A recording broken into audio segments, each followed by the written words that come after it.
एक बार एक युवा व्यक्ति बुद्ध के पास आकर बोला, गुरुजी, मैं कड़ी मेहनत करता हूँ, पर फिर भी सफलता क्यों नहीं मिलती। बुद्ध मुस्कुराए और बोले, आओ तुम्हें एक कहानी सुनाता हूँ। बहुत समय पहले एक गांव में एक साधु रहा करता था।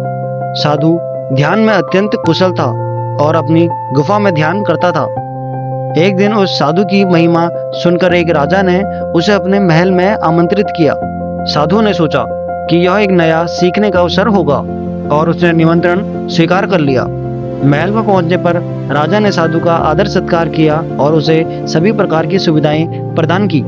आरंभ में साधु ने महल के वातावरण को संतुलित रखा और अपने ध्यान का अभ्यास जारी रखा, परंतु धीरे धीरे वह सांसारिक सुखों में खो गया। महल की विलासिता में उसकी एकाग्रता कम होती गई और वह अपने ध्यान में डूब नहीं पाता था। उसकी आत्मिक शांति भी प्रभावित हो गई थी।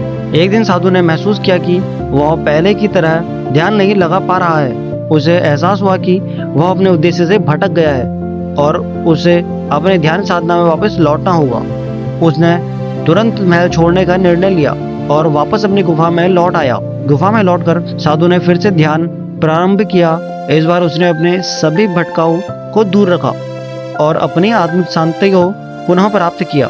उसने अपने ध्यान में और अधिक गहराई प्राप्त की और अंततः आत्मज्ञान प्राप्त किया।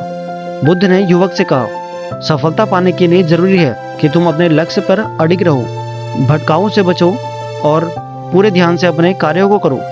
जब तुम्हारा मन पूरी तरह से केंद्रित होगा तभी तुम्हें सफलता मिलेगी। युवक ने बुद्ध की बातों को गंभीरता से लिया और अपने जीवन में उन्हें अपनाया। धीरे धीरे उसने भी सफलता प्राप्ति की राह पकड़ ली और अपने मंजिल की ओर बढ़ने लगा।